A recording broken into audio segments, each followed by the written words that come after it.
All right. Hi, everyone. Thank you so much for joining our Legacy Christian Academy Town Hall meeting. We are so pleased to be with you today. And with that, we will go ahead and get started. So Mr. McGee, I am coming over to you to kick us off.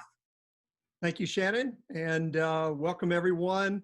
It looks like we have well over 300 participants on the Zoom webinar today, so we thank you for joining us. We have lots to share with you today, so let's just start with a word of prayer. So if you would bow with me. Our Father, we pause in the middle of this day, a day that you have made for us and designed for us to reflect your glory. Father, we are humbled by all that is going on in the world today, in our country, in our state, and in our community. We struggle to make sense of it all. We don't know what the future holds. But Father, we do know who holds the future, and that it is in your hands, and that our lives and our families and our schools and our churches, our businesses are all in your hands, which is a great place to be. Father, may we be reminded that there's so much in this world that is beyond our control, that we are subject to the consequences of our sin, that we live in a fallen world, so we shouldn't be surprised when there are challenges such as these. But Father, may we be reminded that mankind has faced greater challenges than these in its history. And yet through your providence, through your sovereignty, we have overcome the challenges. You have allowed us to continue our work in expanding your kingdom. And so we're grateful for that. We're grateful that we serve a loving and good God who is perfect in every way and who is trustworthy. And that we can rest assured that no matter what we face in the future, you are there superintending. You are there providing support. You are there providing direction. Father, we would ask for your guidance in these coming days and weeks. We would ask that you clearly give us a path forward so that we might continue to represent you and we might continue to serve you. And I would ask that all that we say and do this day would be to your honor and glory. And I pray in the strong and precious name of Jesus. Amen. All right, everyone. Thank you again for joining us. Just a reminder of the different resources. I know we have a number of new families on our call today. So if you haven't seen this before, these are the folks that you can contact or the email addresses if you have particular questions concerning school operations. Those are just keep that resource guide handy so that you know who to reach out to. I want to continue to remind our parents that tuition assistance is still available. We have not expended all of the funds available to help families who might find themselves in financial stress because of the pandemic. So I know our tuition assistance committee is continuing to meet, and so we are meeting the needs of dozens of new families who in the past may not have thought they would ever qualify, now are qualifying because of the recession and soft economy and the consequences of this pandemic. So listen, we want to help you parents. If before you withdraw your child for financial reasons, please give our tuition assistance program a chance. You might be surprised at how we might be able to help you keep your children enrolled in our school. And with that, you know, I can't express my enough gratitude to the families who have contributed to our Stronger Together Fund. You know, we made the decision early in the spring to divert all undesignated giving to our tuition assistance fund. And parents, you have responded in a big way. We have raised over $112,000 to enhance our tuition assistance fund, and those funds are being put to good use. We're able to help literally dozens of families keep their children enrolled in Legacy, and we're still accepting donations. In fact, we're getting donations even this week. So thank you, parents, for your help in supporting that fund. These are some important dates for you to note. We're going to comment on some of these a little bit later on, but I did want to go to that last bullet point and address the elephant in the room. Probably the biggest question on everyone's mind right now is, will we be able to open our doors on August the 6th? And let me tell you, the short and quick answer is, we don't know yet. Our plan was to open on August the 6th. We made that calendar change back in May, assuming that the pandemic would subside to a certain degree and that we would have no restrictions regarding the opening of school. Well, as we've learned just really in the last 24 to 48 hours, many counties are beginning to put restrictions on schools. They are delaying the start of on-campus activities. I know Dallas County to our south has already issued an executive order that no public or private school may start school before September the 8th. And it seems like there are many school districts, even beyond Dallas County, that are adopting that same policy. So here's what I can tell you, parents. I'm convening the leadership team along with our board chairman, Brad Brenneman, and our school attorney on Monday morning to discuss if we will be able to open our school on August 6th. It is our hope we will, but at this point, there are so many things happening so quickly that we may have to revisit that. But please stay tuned. We will let you know just as soon as possible. In fact, I would hope that by Monday afternoon, we could give you a definitive answer. But, you know, we sent the reentry plan, New Heights, to you. And as soon as we sent it, some of it became obsolete because of changing circumstances and environment. Now, again, most of it still applies, but as we've said from the beginning, and this goes all the way back to when we went to distance learning in March, we have to remain fluid and flexible through this pandemic because there are things that happen that are beyond our control. And we are still subject to both our governmental authorities, both local and state. So I think that's a very important point to make, and I want to emphasize this because I've had a couple of parents email and say, "Well, I thought we weren't under the TEA guidelines," or "I thought, you know, that we were independent." Well, we are independent of TEA, but we are not independent of the governor of Texas nor the Denton County, which is our county of residence. So we're still subject to government fiat. So it's really important, parents, you understand that you know, that we have some level of independence, but it's not complete independence. And of course, we're always going to make decisions that are in the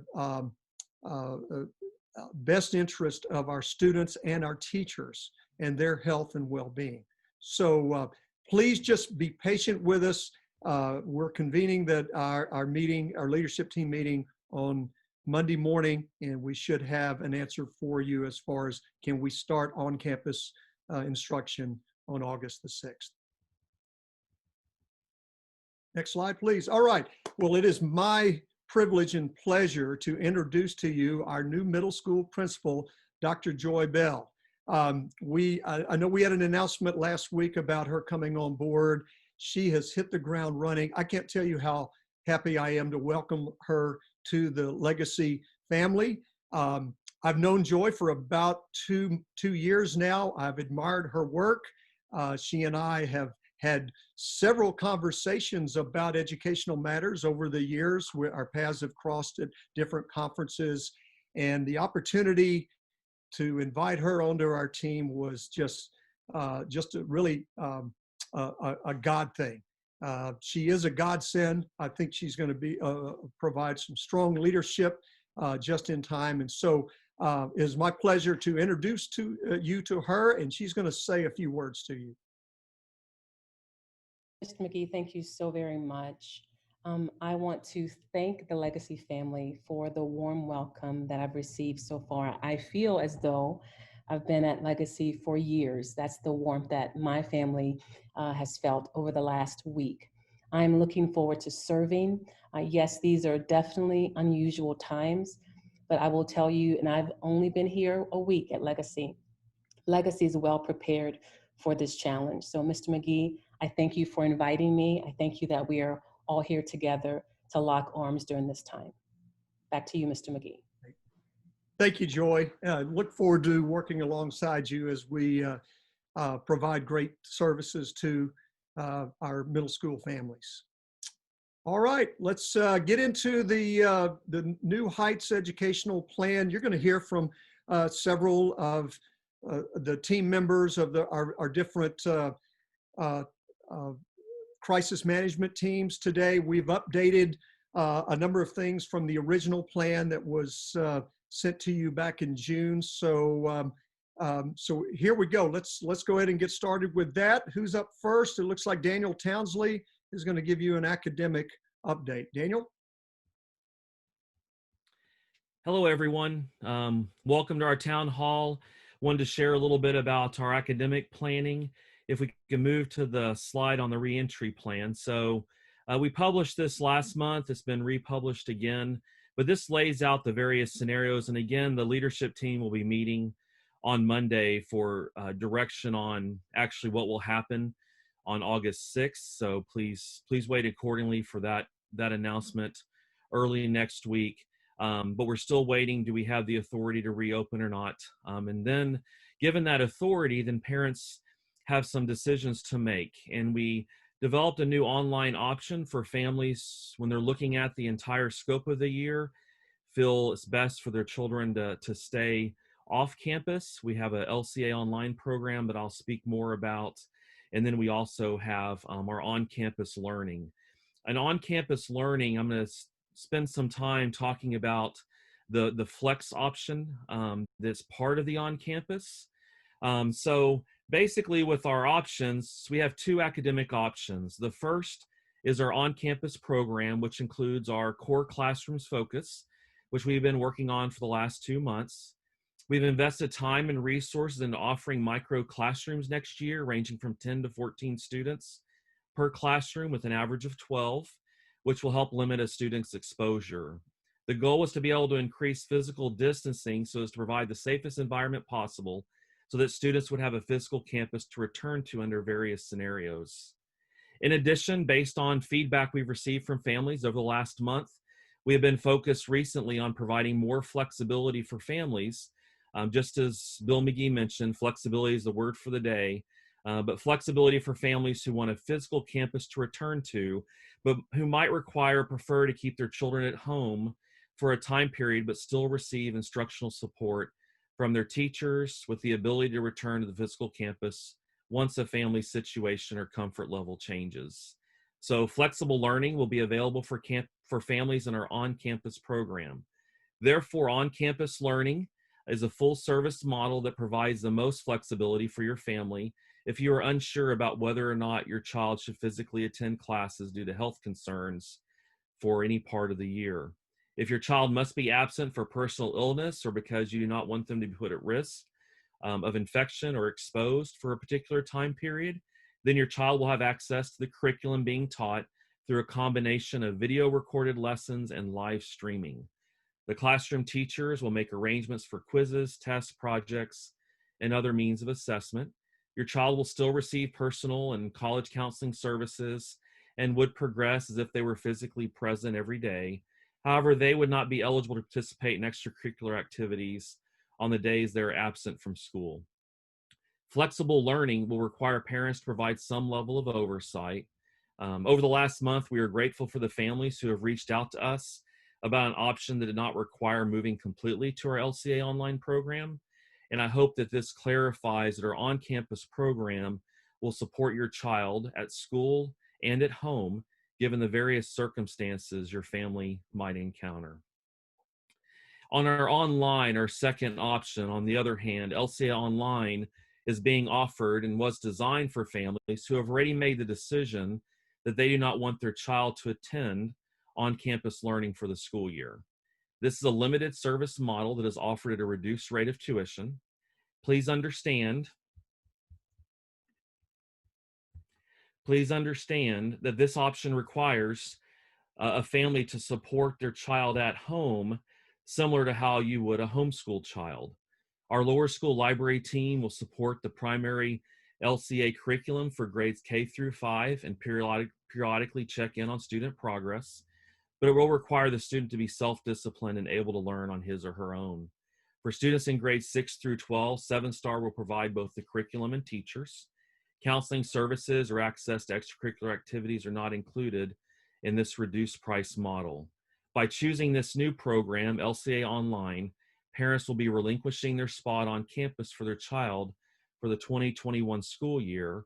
However, your student would not lose his or her place at Legacy if you decide to return for the following 2021-2022 school year. You'll be given priority re-enrollment status. So if we move to the next slide,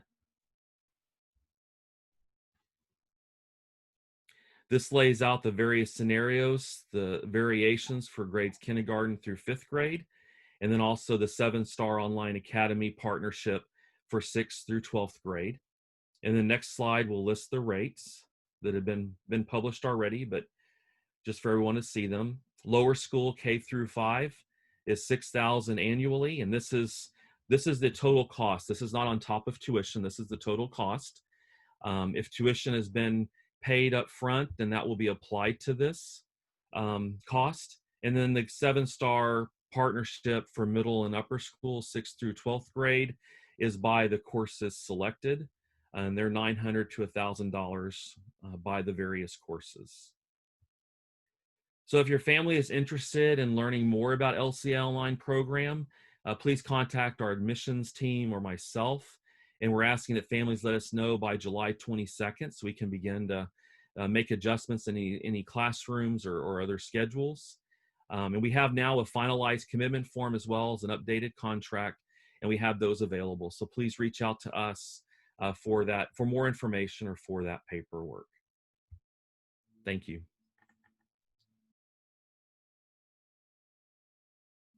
All right, Daniel. So we do have a few questions for you regarding your portion of the presentation. I want to let everyone know before I jump into questions with Daniel that we're going to visit with Nurse Angie and hopefully Bill Dyer next, and then we'll talk with Jean Potts as well before we open it up.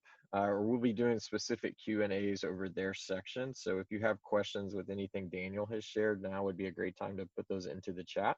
So Daniel, first question for you. Does flex learning basically equal distance learning?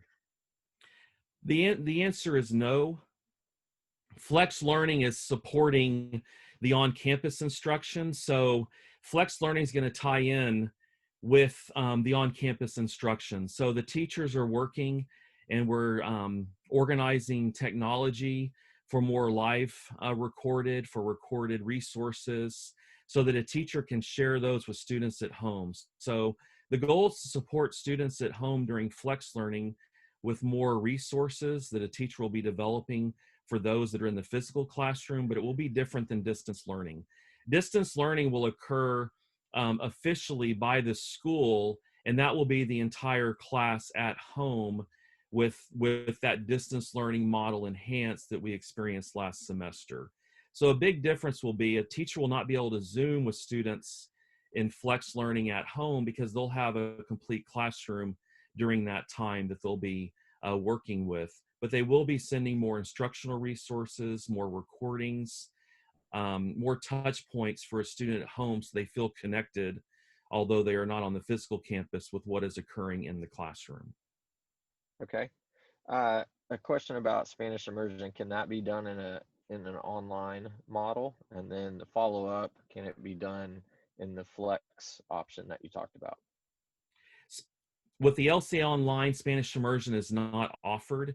The amount of time, the goal is around 4 to 5 hours of immersion experience per day for our lower grades. And we're not able to accomplish that with the LCA Online program. Flex will make it very difficult for the online, but we'll do our best to support that. But especially with Spanish immersion, the priority on the physical class will be paramount, but the teachers will do their best to support the students and send them materials. It'll just be more difficult because the interactions that will be missed peer-to-peer are a big part of the Spanish immersion program as students begin to practice the language, to explore the language with not just their teacher, with one another. So Spanish immersion, it will be more difficult with the flex. But if there's a season where your family's struggling and needs to remain at home for various scenarios, then we'll do our best with our Spanish immersion team to give your family and your child as many resources as possible to be in Spanish. Okay. Another question about flex learning. Will those students be eligible for top 10 or honors, for top 10 honors or, valedictorian, salutatorian at graduation? And the answer is yes, because flex learning is still on-campus instruction. It's just to be received virtually at home. So it's still part of our curriculum. The teachers that are grading the in-class students will be grading the students that are off campus in flex learning for a particular season. So that will still apply for those students that choose the on-campus model but find themselves at home for various periods of time. Okay. Next question, for families who select LCA Online, if they have already paid more in tuition than what the LCA Online model costs, will they be issued a refund? They will be. So only that $6,000 will be charged. Okay, and then Or by the course fee, by okay, the upper school and middle school course fees. right. And then families that choose LCA Online this year and then return to traditional legacy enrollment next year, they will only pay the re-enrollment fee. They won't pay the new student re-enrollment fee. Correct. And that was one of our goals, to keep them part of the community.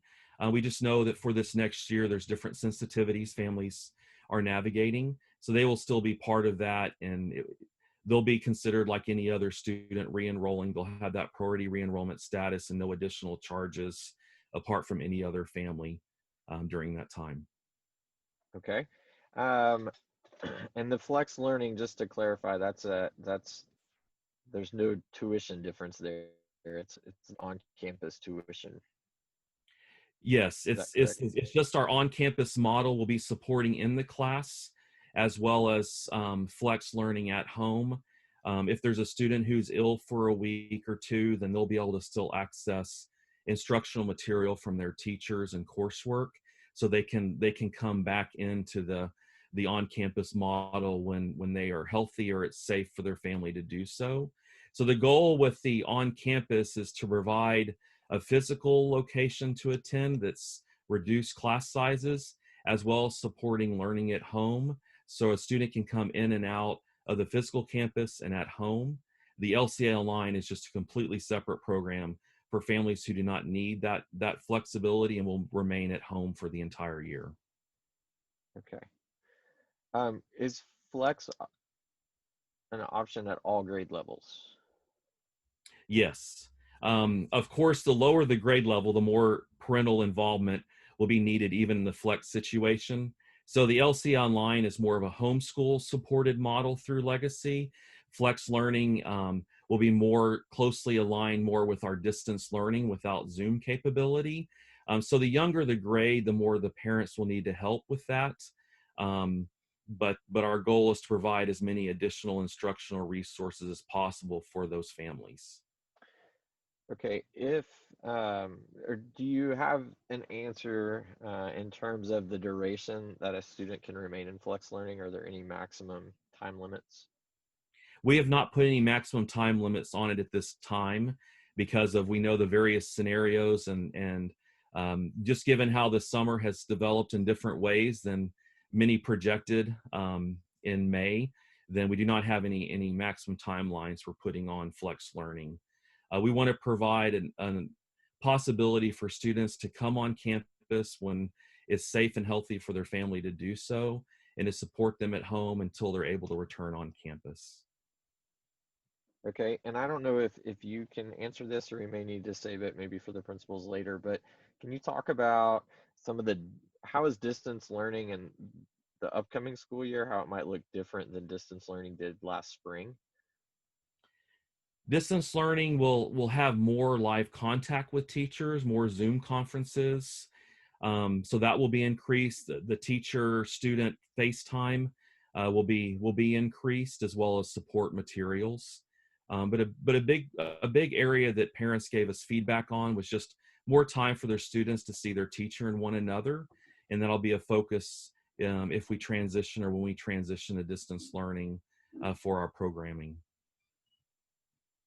All right, I am doing my best to keep up with the chat window, but I can see that I am 54 messages behind. So I think, is it sufficient to say that families can expect some more communication surrounding the flexible option, especially following the meeting on Monday that Mr. McGee alluded to?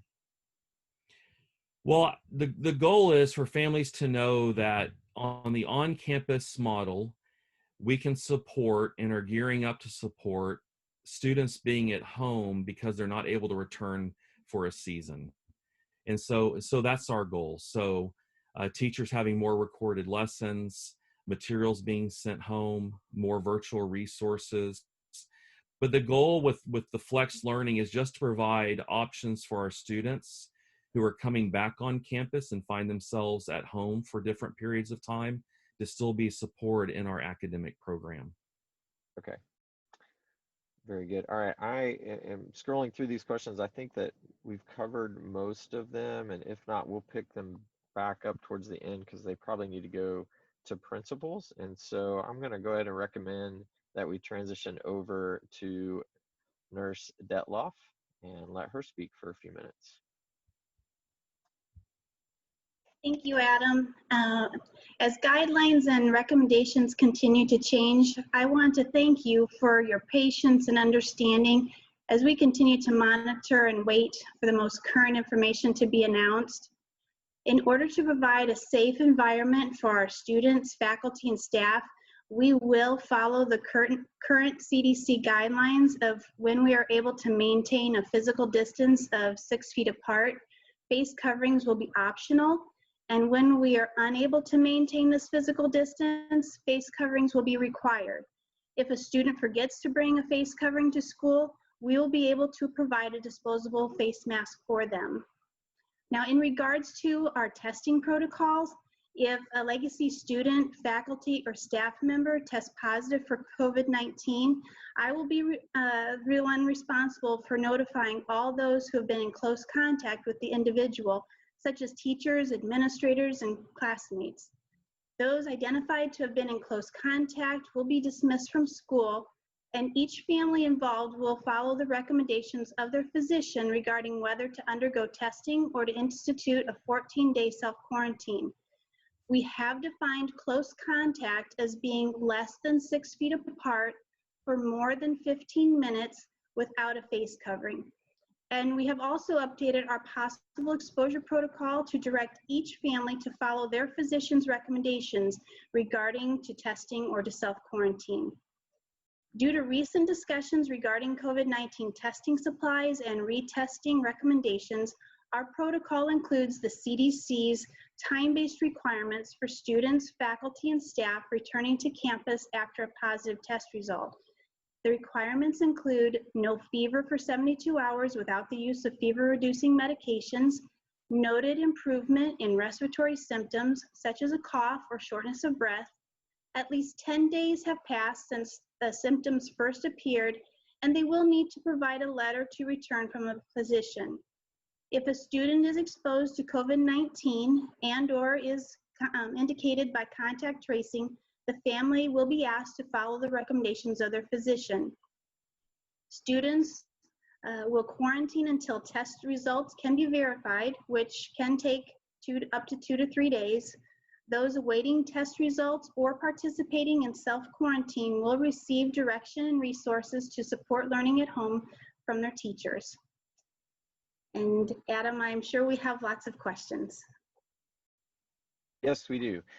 We have a few for you. I believe you spoke to this, but I want to ask it outright and give you a chance to answer it. Are children 10 years and older required to wear masks all day in class?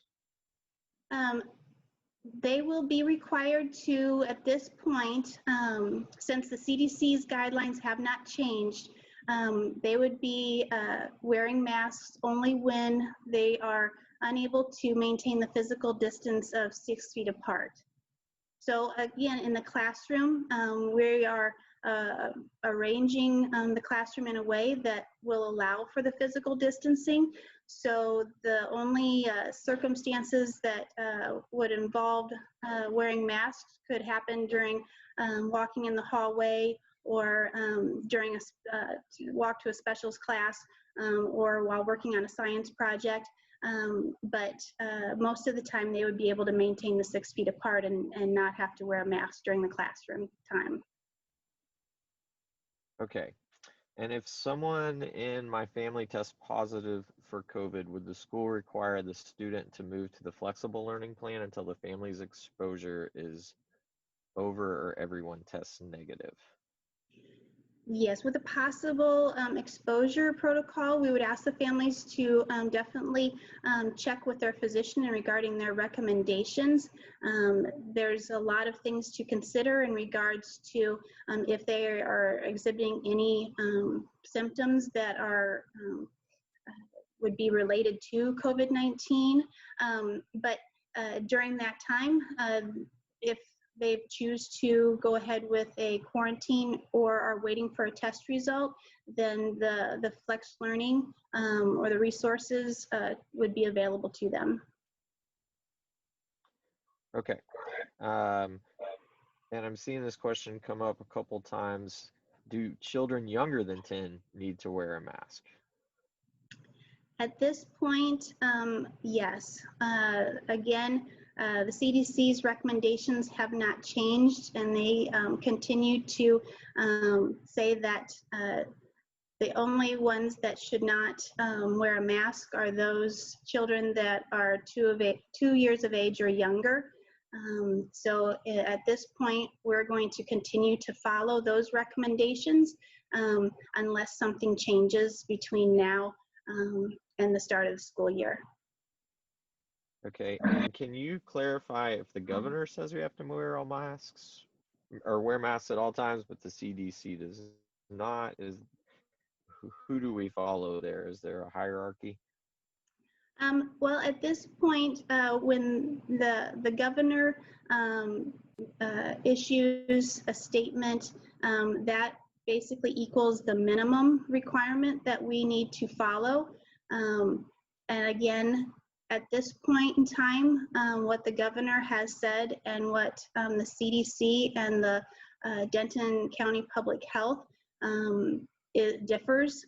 And so at this point, that is why we are going to continue to follow what the local public health agencies and the CDC are recommending. All right, perfect, thank you.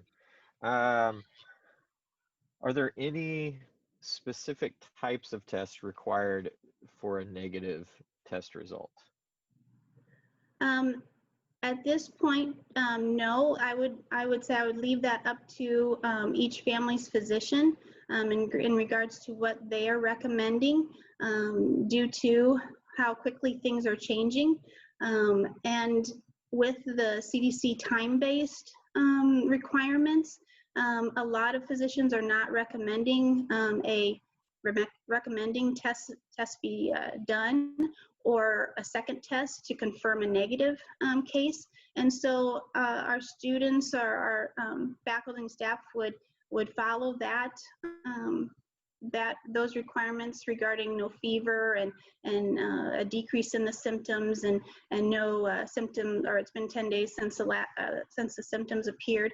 So that time-based plan, we're going to be relying on that heavily, especially going into if there's a shortage of testing supplies, and definitely with the recommendations of the local physicians. All right. Just a few more. Thank you for answering us here. If a child is found to have a fever at school, are we requiring a doctor's visit before they can return to school? Not requiring a doctor's visit, just encouraging parents to at least contact their physician regarding recommendations, realizing that having a fever does not automatically mean that a COVID test needs to be performed or a 14-day quarantine needs to begin. But if parents can help us find or identify the source of their student's fever, then that will help us going forward if there needs to be any additional action taken in order to keep the rest of our campus healthy. All right, good, thank you. We had a question for you to review this. I've seen it kind of similar questions along the way. Can you talk again about what the protocol is for the rest of the classroom if a student in a classroom tests positive? So we'll definitely be in contact with the local public health departments in regards to what the current recommendation is, but we're really going to be looking at those students if they've been less than 6 feet apart for longer than 15 minutes without a face covering. That would indicate close contact. If close contact has not been established, then again, only those that have been in close contact would be required to contact their physician and get their recommendations. Again, this recommendation may change, but that's currently how they're defined, how we are and the local public health agencies are defining close contact. Okay, and so to build off of that, if we have if a sibling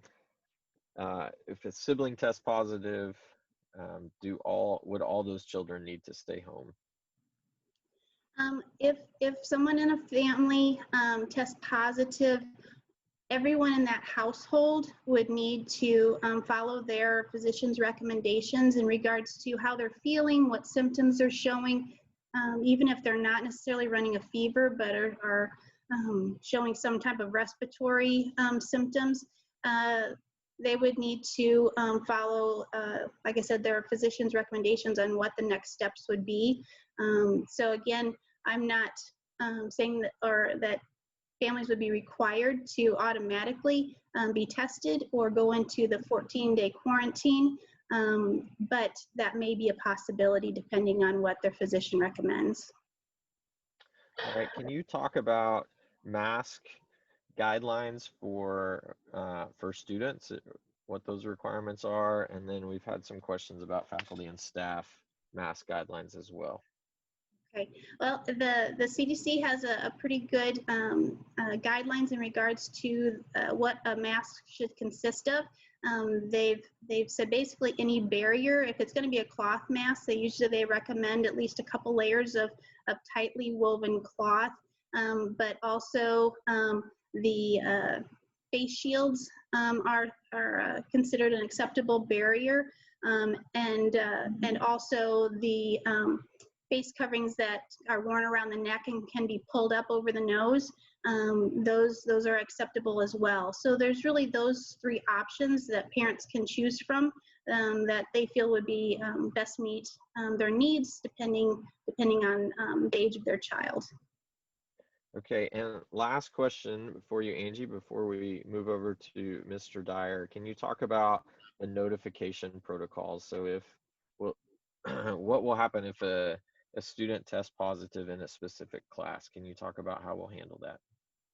Well, there's going to be a phone call that I'll need to make to public health, but then there's also phone calls that, based on the information of how close contact the class has been during activities in the classroom, then would determine how many phone calls I will be making in regards to notifying parents of the situation. The couple of phone calls would take place. I would also be notifying those faculty and staff that would need notification as well. So depending on the situation, depending on who has been in close contact with the individual that has tested positive, will determine how many phone calls that I'll need to make. Okay. Well, thank you, Nurse Angie. I know that you are sitting on the hot seat of a lot of these questions. And I appreciate your patience and the work that your committee is putting into this. I do want to make a plug to our families. If you have specific questions, just like it is with our teachers, we are partners with you in this, and we want to get you your answers. And so I would encourage you to email Angie, or if you don't have her email the principal, and we'll get it passed on. And I know for a lot of people, these are some hot topics, so I would also encourage you to email with Grace as well.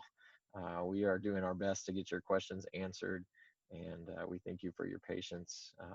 And obviously, our concern, we understand your concern for your kids as well. So, Mr. Dyer, with that, I'm going to transition over to you. Well, thank you very much. Starting with car lines, everybody's always interested in car lines. So the start and end times have been established, and the car line plans are continuing to be fine-tuned with regard to what happens once they're in the doors. But the start and end times are the same. The routine would basically change only in that we will be taking temperatures of all students before they can join the campus community. So for those that are driving themselves at the upper school, that means either a staff member or a coach, if that's the first person they're seeing, would take their temperature before they join. Or for instance, somebody in band, they would have to have their temperature taken before they can join morning band practice. Those that are arriving by car would have the student temperature taken in the car before stepping out. That way we can ensure that we know that they actually should be stepping out and coming to join campus. And at that point, we would also remind them to grab their mask, because they'll need to wear their mask as they enter the hallways and head off to their classrooms for the morning. Obviously, if we find a student with an elevated temperature during that check, there might be a few follow-up questions with the parent to ensure that we understand what circumstances might be causing that. And then likelihood, though, is that until we understand what is the reason behind the fever, we would ask that the student return home until we can determine whether it is indeed related to something with COVID. We do know there are several things that can cause fevers, but we can't discern that in car line. So for the safety of all the students, we would prefer to take the more conservative approach. So, all right. So lunchtime. So let's start with South Campus lunch. A lot of people are asking questions about that. And for South Campus, both lower and middle school, all lunches will be delivered to their classrooms. We will not be using the cafetorium this year. So what that requires for us, though, is we'll be simplifying the menu with Sage, our food service vendor. And excuse me, you can bring lunch from home, but you can also order through Sage and have it delivered to the classroom. We'll have an online order form that will allow the parents to choose what they will have their students have off the menu that on a particular day. And then we should still be able to deal with food allergies and special dietary restrictions that we can accommodate, because we know who has those restrictions, and we can ensure that their lunches are labeled in a way that they're delivered correctly and that the right contents are there. So upper school students will still come down to the lunch commons, to the food line, to the serving lines to get their lunch, and then the majority of them will return to their designated classroom to eat lunch there. But the upper school is working on a rotation schedule where a certain percentage of the students can stay behind and eat lunch in the cafetorium with friends. We have ordered plexiglass shields for the lunch tables at the North Campus there, and so that should allow them to remain safe while they eat with their mask off and chat with the friends at the table. The number of kids at each table would be limited. We're anticipating only 4 students per table with the plexiglass shields in between. And as far as purchasing lunch, to avoid the pin pads and anything that causes common touch surface interactions, we're transitioning to a touchless transaction using ID cards we'll issue the students that will have barcodes on them, and they'll be able to enable the transaction using that. So again, simplified menu as well at the upper school, prepackaged hot meals, grab and go cold items like sandwiches, wraps, and salads. So, all right, let's transition if we may. Okay, cleaning protocols. So there'll be more details on the next slides, but at the high level, looking at the sanitization, air filters, air filtration, physical distancing measures, and visitors on campus. So if we want to actually move to the next slide, and we'll get a little more detail. So at a high level, we've got hand sanitizing stations throughout all the classroom and common spaces. And then students, faculty, and staff are going to be continuing to encourage washing and sanitization regularly. We will also have sanitizer in the classroom itself, and a spray surface sanitizing solution in every classroom so that tabletops and countertops and other surfaces that students are using can be sanitized. Our cleaning staff, facility staff will be rotating throughout the campus each day on a regular schedule, going around and cleaning also all of the common touch surfaces and ensuring that our campus is as clean as possible and sanitized as possible. So other things that we have done, we have acquired MERV 16 level filtration filters for our AC units. So any air that is circulating through the buildings will have filtration applied to them that would be the equivalent of having an N95 mask. So this will help us reduce anything that may or may not be in the air system and not circulated back out again through the AC or heating systems. We've also bought plexiglass shields for the reception areas and put in touchless towel dispensers in every bathroom. Those are all in place already. And what's not on the slide here is we have also gone back to retrofit every drinking fountain on campus to include the bottle filling stations, which will allow everybody who wants to have bottles for their water as opposed to drinking fountains. So, okay, so moving on. So one of the things that we wanted to make you aware of, and it is in the document we've sent, is the operating modalities that we'd be working under. And so we won't go into detail here, but I would recommend you look at these and become familiar with them. And we will make every best effort to ensure that every parent knows what level we are in at any given time, so you know what to expect either on or off campus.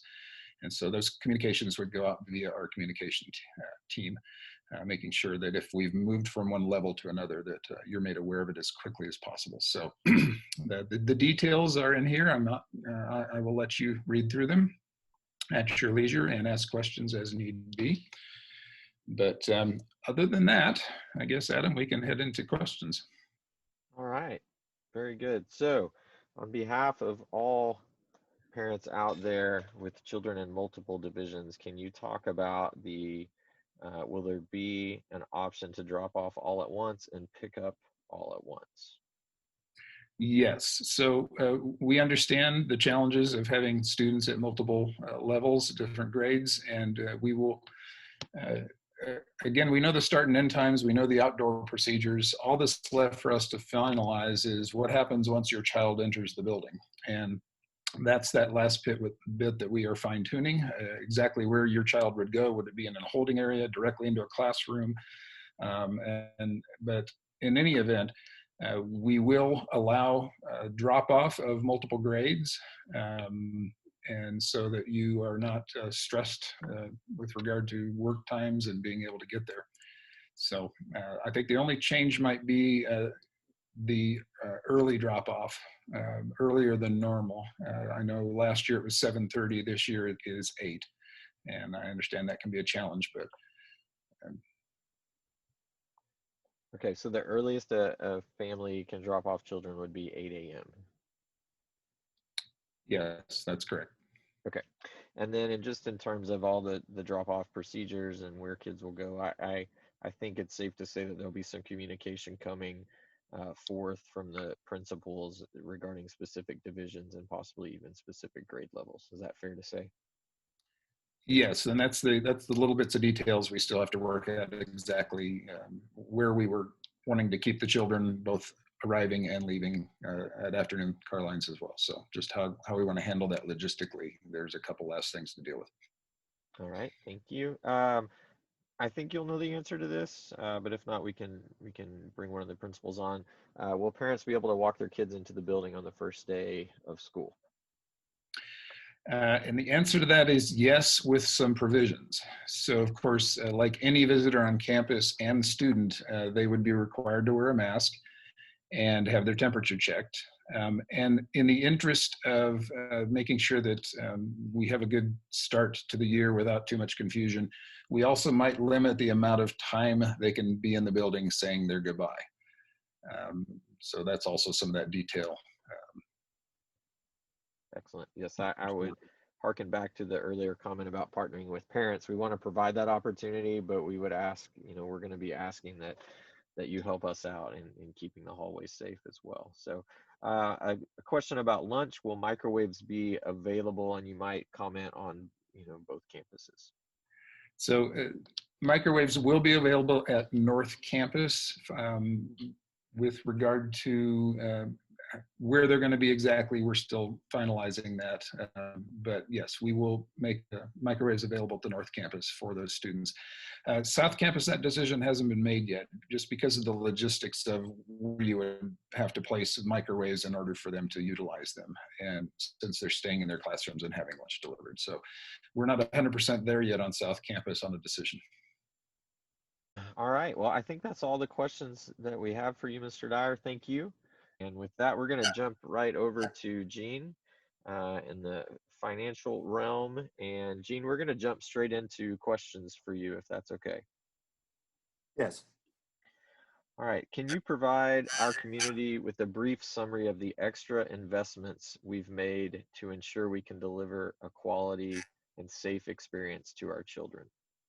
Yes, this is a very good question, because I want to remind everyone here how much we've invested.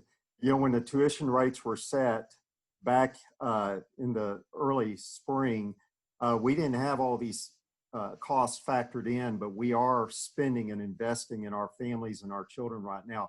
One of the main things we are is, of course, we've had to go to a lower student-teacher ratio, so we've had to hire some additional faculty to make that happen. And as we also right now currently in our South Campus, we are making renovations in order to ensure that we can have proper physical distancing for our children over there.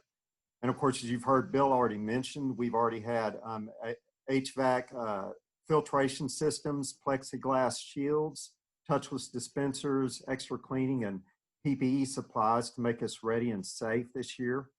In our IT department, we've added many more technological devices for our children down from 1st to 8th grade, as well as supporting equipment to help us to improve our Wi-Fi network in the South Campus and to optimize our on-campus experience.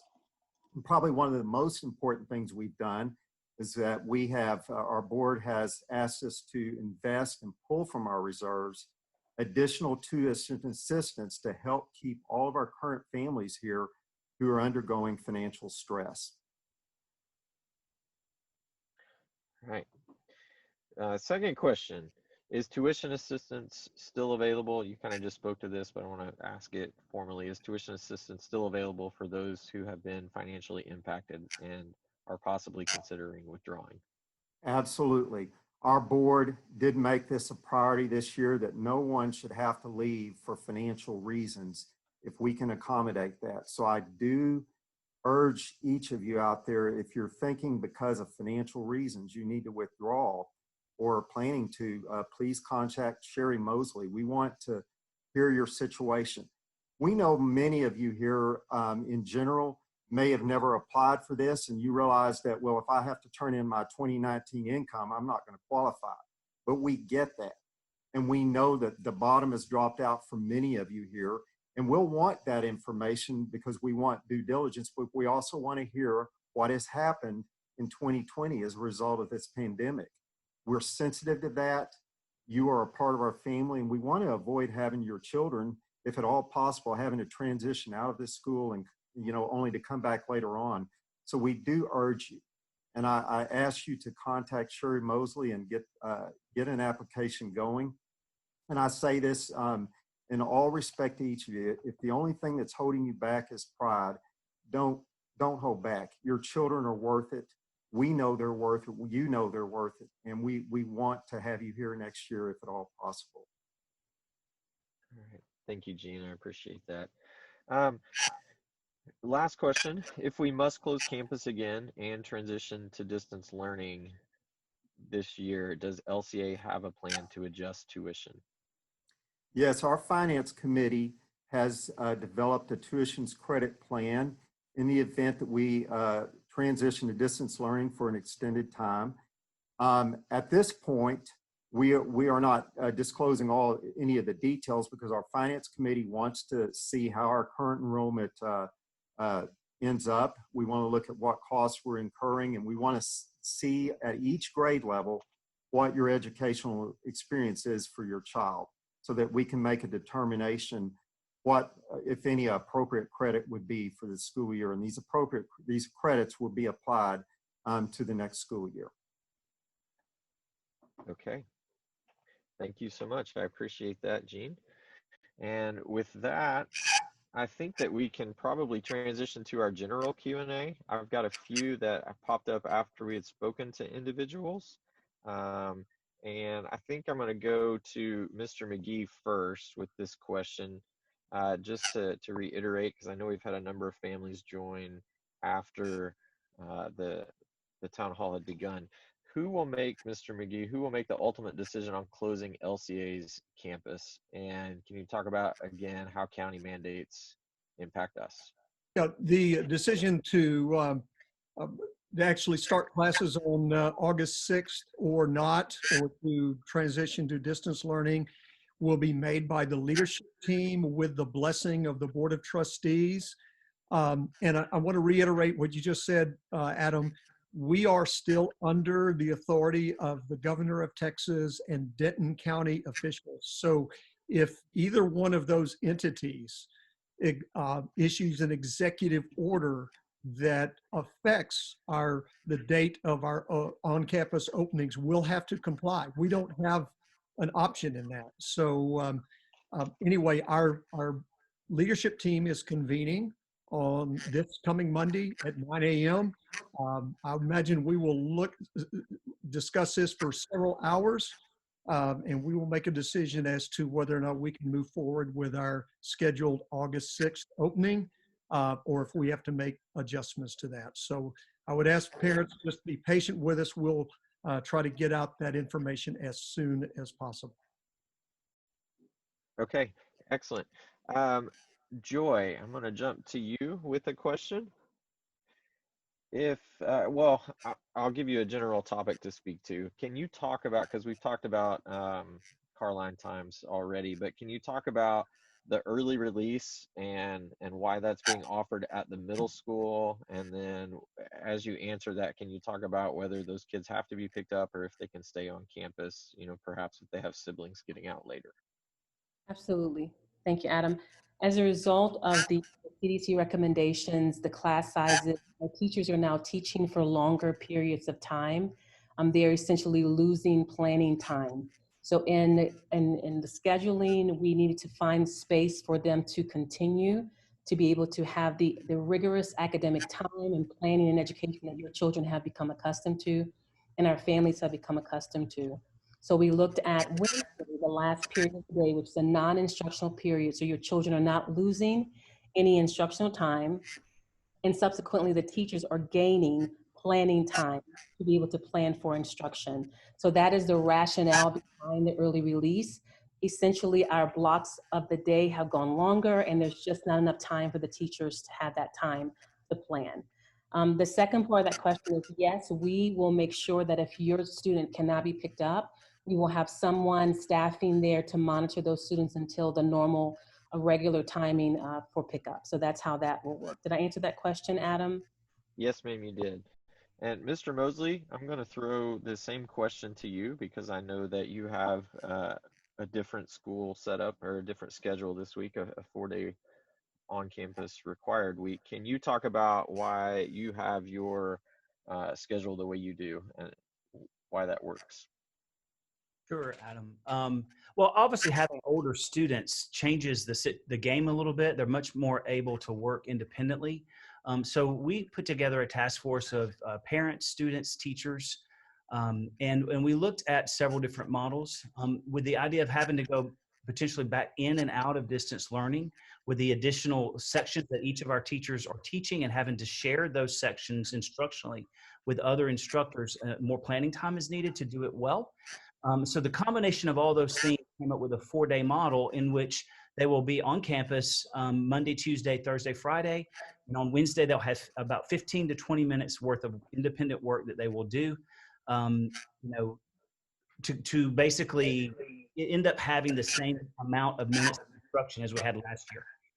So they will do that and submit that work during that time. Also be available on Wednesday tutoring for teachers virtually or in person. And look, if you have a younger ninth grader, let's say, and you don't want them to be at home, you can bring them to school to do the independent work at school supervised. So we've provided all options for families, and this allows our teachers the time and the ability to do education well and meet the expectations, the high standards that we have here at Legacy.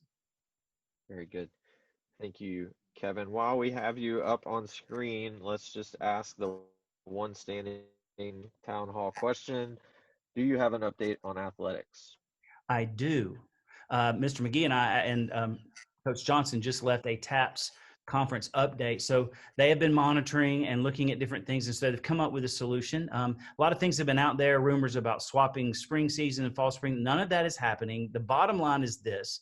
As of today, and it's subject to change, but as of today, football will not start any earlier, I think, than September the 3rd, and that means practices will not start until then. We'll be able to continue to do a summer type training no matter when school starts, but they have pushed the start of all fall sports, volleyball, football, all of those things will start in September, basically have shortened, truncated the fall sports season by a month. They still have state championships on the same date, those type things. They've also moved back at the start of the winter sports as well to allow there some time to finish out and some room maybe to move those if they need to with regard to state championships. But the bottom line is this, we will not begin practice. What we would normally have started on August the 3rd has been moved to September. So it's been pushed back a week and those games have been truncated. They will not be made up with regard to football. Volleyball has the option of making some of those up, but it gets really challenging when you're trying to keep kids in school. And so we'll lose some of those games as well, but we're at least going to play. It's moving forward that we're going to play, and that's what we're wanting to hear. And it's just some of the mitigation things that we have to deal with. But I'm excited for our students that they will get the chance to play. Unless things you continue to deteriorate, we're hoping they're going to improve.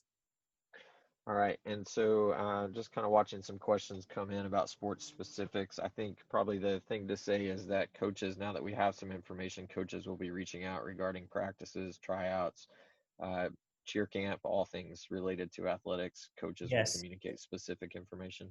Yes, and Adam, please remember, when I say this is hot off the press, I mean, it literally was an hour ago. So I don't even know that Coach Johnson has told our coaches yet. That's how hot off the press it is. And we're all about transparency here. So we're getting this out as quick as we can. But obviously the details and the communication threads that are required as a result of this change will begin as soon as we possibly can. All right, excellent. Thank you. Daniel, I want to jump back to you with a question about the online learning option. Is it a one-year commitment, or can families opt for a semester commitment? It is a one-year commitment. There's various programming differences between the lower school and the middle and upper school, but parents need to look at the online as a one-year commitment. That's what we're asking parents to commit to. They'll be relinquishing a spot. It could fill through our admissions funnel. So parents with LCA Online look at it as a one-year commitment. You're relinquishing your spot on campus. If you'd like to pivot back and forth between the physical site and any concerns with being virtual, then our on-campus model provides that flexibility for those scenarios. So the LCA Online is a one-year commitment. All right, very good. And I do want to just go back to Mr. Mosley's comment about athletics. It would start September 8th. Athletics would start September 8th. So I pushed to after Labor Day weekend. Daniel, a final clarification about online for those students. I believe it's grades 6 through 12 who are enrolling online through 7-Star. Their academic support would come through 7-Star. Is that correct?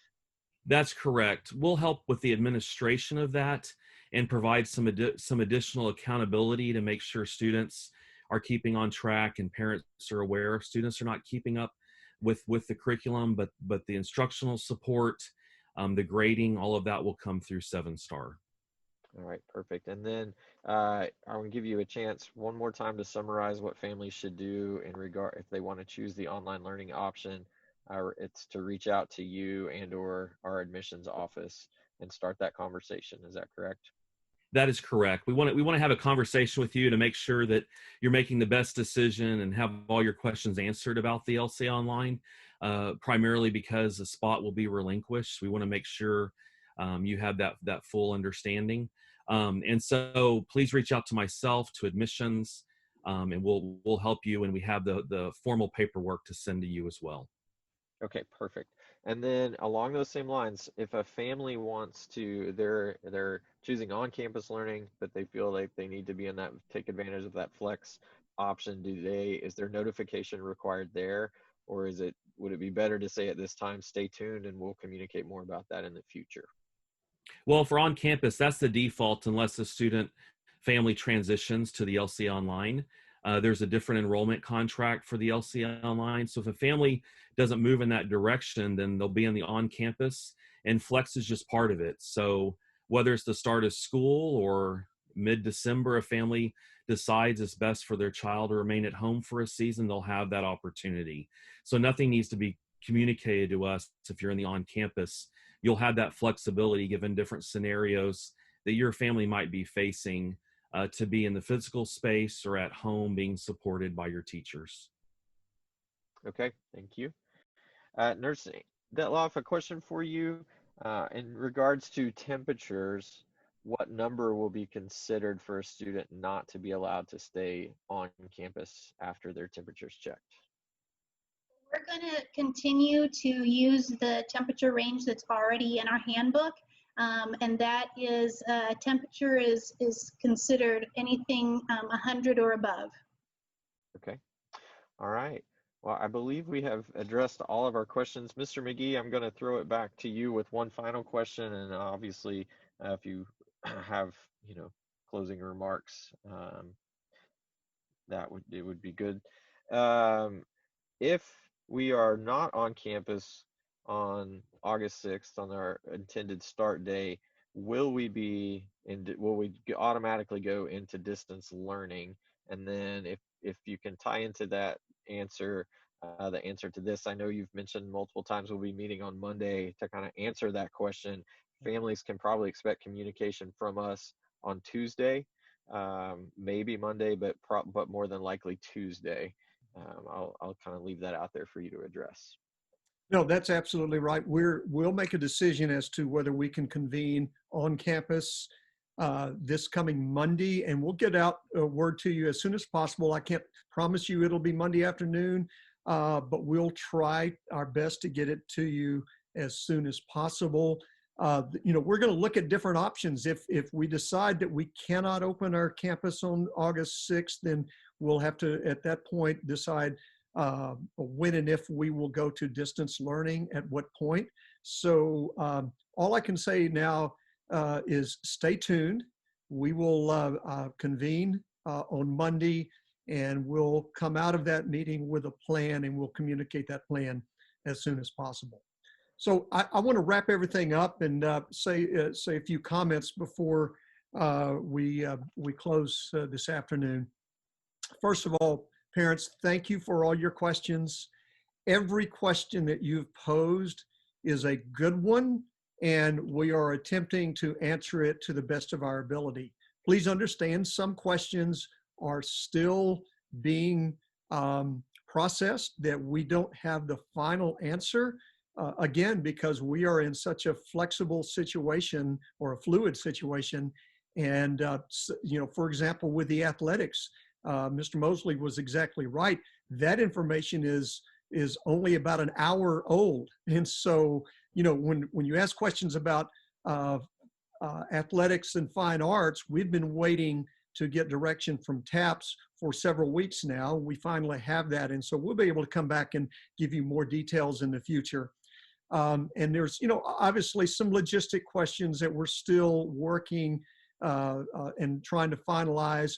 And we will be working right up until the first day of school. And it is very possible that once we start the school year, we may have to make adjustments on the run.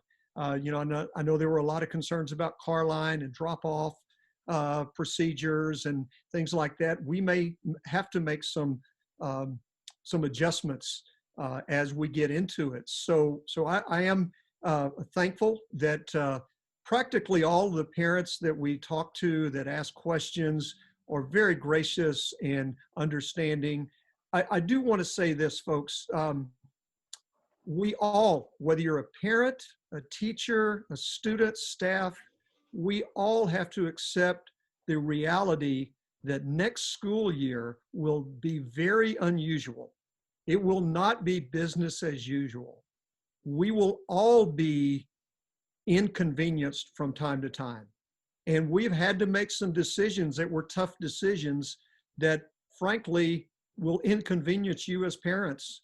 There's no way around that. Some of those things are beyond our control. Some of them are our attempt to ensure that our students are limited in their exposure to one another. They're all safety-related issues that may be inconvenient to all concerned.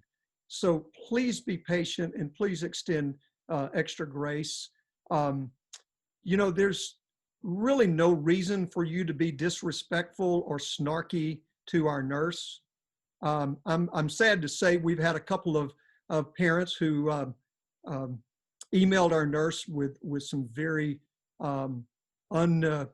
unprofessional comments, questioning her and her decision making. Please understand that she is a spokesperson for a committee which is made up of 2 medical doctors who are also parents in our school. And that committee is making recommendations regarding the different protocols. So when you hear from Angie Detloff, it is not her making that decision. It is a committee that is informed by medical doctors as well as team leaders. So, parents, please understand there's really no reason for us to be disrespectful to one another in our communications. The majority of you know that, and I appreciate that. But, I know you get upset, you get frustrated because you don't have all the answers you want, or maybe you don't like the answers you're getting. There's really no reason to be disrespectful. The world is watching Christians right now. And if we can't respect one another, then why would we expect them to respect us? We have an opportunity to be salt and light and to be an example to the world of how Christians should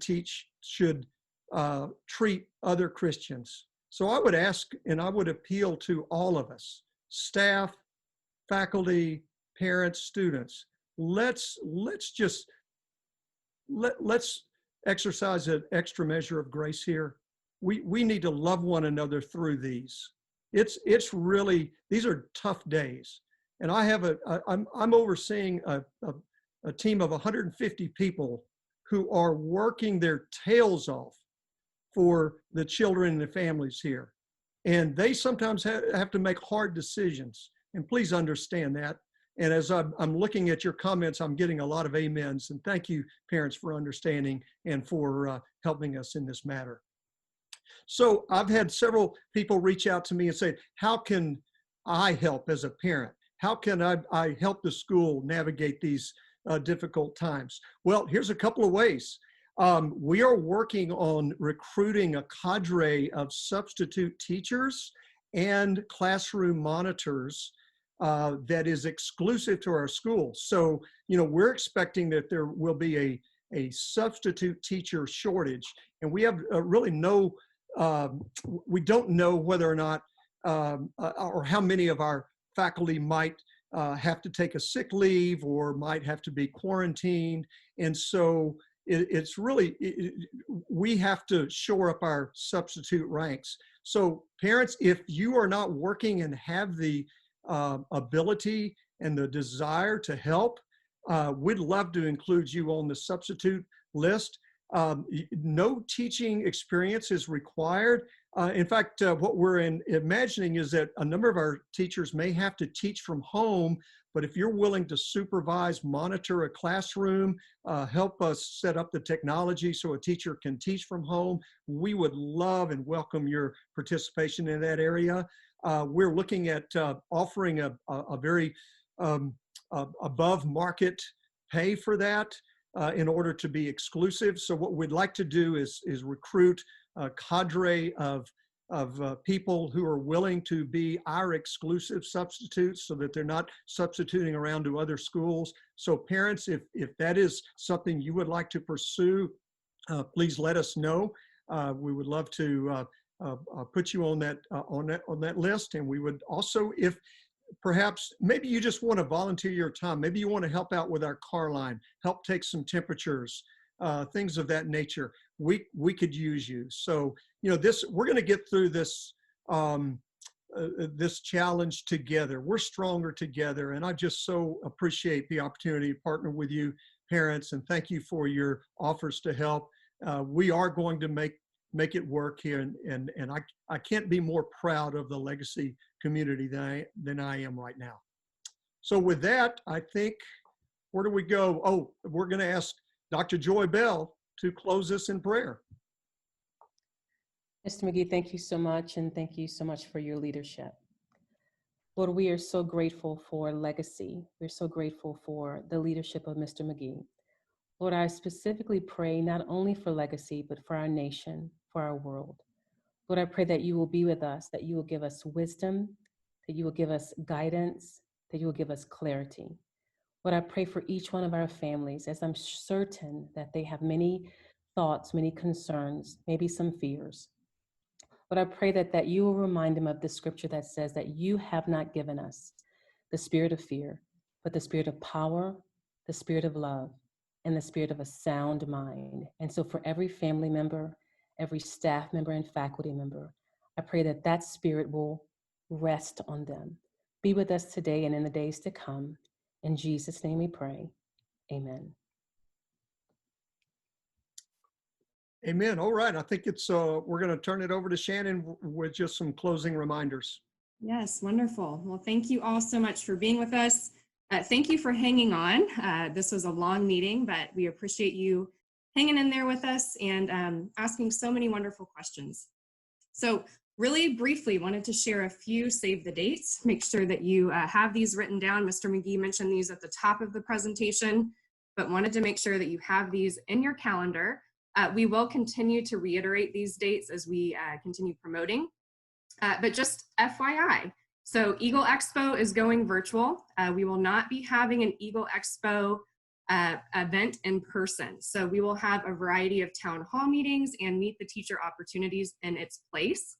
So first up is a back to school kickoff town hall, which will take place on Monday the 3rd at 5 p.m. The lower school town hall will happen directly after that. Middle school is on Tuesday evening and upper school is on Wednesday evening. And then meet the teacher opportunities for lower school. All families new and returning will have an opportunity to come up on campus, meet teachers and tour classrooms. Ms. McCullum will be in touch regarding sign-up opportunities for those dates so that you can grab your spot and come up on campus to meet your teacher. Middle school and upper school on the 5th, all new families will be invited on campus on Wednesday morning to meet with faculty and principals. And again, more information coming soon from your principals, so keep an eye out for that. Lastly, first day of school is August 6th. And as Mr. McGee said, that may be shifting, but ultimately August 6th is our start date, whether we're together or online. So with that, last but not least, we've got our resource guide here. If you have any questions that you did not get answered, please reach out to the folks that you heard presenting on the call today. Or if you don't know who to reach out to, please contact questions@legacyca.com and we will do our best to get back to you. So with that, God bless you, we love you, and we can't wait to be with you soon. We'll look forward to seeing you in August.